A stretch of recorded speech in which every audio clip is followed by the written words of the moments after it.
Сәлемсіз. Менің есімім Гүлфия. Мен өзім Әстерхан татары. Идел-Буй районы Жәмәл ауылында туып өстім, оқыдым. Анан соңында енді Қазанға кеттім. Қазанда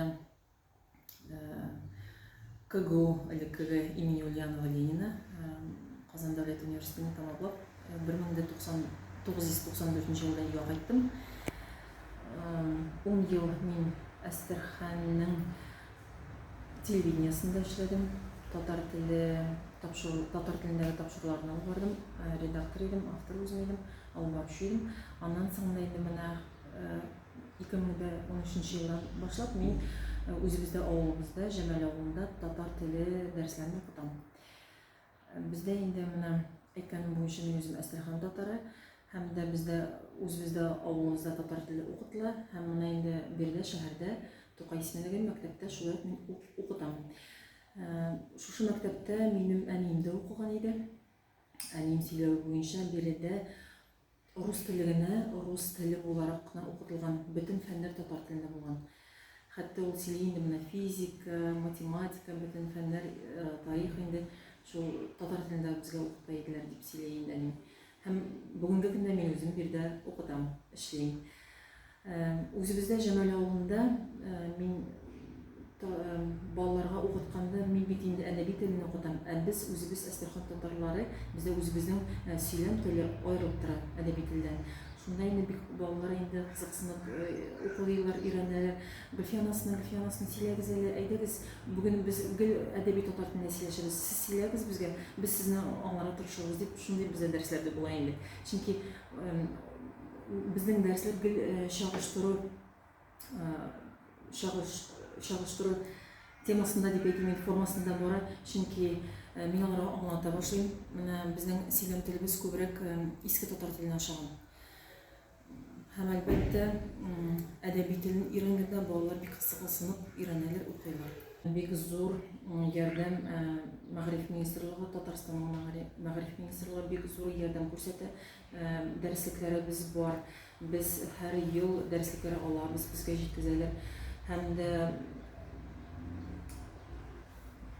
балаларга өйләренә без дәреслектәрне бирмибез.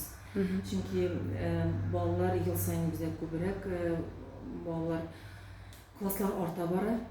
Шуңа күрә өйләренә бирергә куркабыз.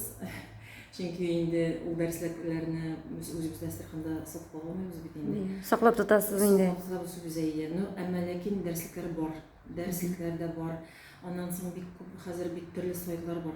Безгә инде менә Мәгариф министрлыгы безгә үзебез сайтыбыз бар. Шунда без төрле китапханәдә бар, төрле мультфильмнар да бар, төрле татар телендә дәресләр дә, кыскача видеолар да бар. Бөтен ниләрне кулланабыз. Яхшы, рәхмәт. Әмма сез бит инде авылдан үзегез әйме, менә анда өчен татар авылыдыр инде ул сезнең элекке гореф-гадәтләр сакланамы, менә шушы Әстерхан татарларының тел сакланамы, яшь булган балалар, кичкенә балалар белеп үсәме, балалар бакчасы бармы сездә татар телендә эшли торган? Бездә беләсезме ничек, бездә элеклектән безнең авылыбыз татар авылы иде. Бездә менә хәзер инде әлбәттә бик күп күчеп килгән халык, чөнки безнең авылыбыз 5 чакрым гына, шәһәрдән 5 чакрым гына якын тирәдә урнашкан. Авылыбыз бик яхшы җирдә урнашкан. Менә хәзер инде иртәгә алла бирсә бездә Сабантуй узачак. Һәм дә гореф-гадәтләр дисәк, әйме бездә бөтен менә авылда нинди бәйрәмнәр була, бездә ике телдә баралар. Татар телендә, рус телендә. Бездә элеклектән менә Сабантуй бәйрәме бездә элеклектән бар иде. Бер 30 еллар элек, 40 еллар элек бездә алтын кабак дип атала иде ул бәйрәм. Алтын кабак бездә, мин хәтерлим, үзем кечкенә идем, бездә авылыбызда бер җирдә җыелышып, бөтен авыл халкы җыелышып, теге март аенда була иде, март-апрель аенда без татар телендә шигырьләр сөйли, татар телендә мин хәтерлим, ата-аналар җыелышып җырлый иделәр, сазда уйный иделәр. Бүгенге көндә инде ул менә бездә Сабантуй елына бер тапкыр шулай уздырыла, һәм дә авылыбызда авыл бәйрәме дип атала, ике телдә барыла. Әйткән буенча инде, анда инде бу Сабантуй буларак түгел, әмма ләкин татар барыбер теге татарлар бит инде безнең төп халык. Шуңа күрә татар теленә, татар гадәтләренә күбрәк йонты ясап, күбрәк шуңа без өндәшеп, шундый бәйрәмне уздырабыз. Һәм дә инде менә бала бакчасы бездә шулай ук бар. Һәм дә менә әле күптән түгел Тукай бәйрәме уздырыла инде.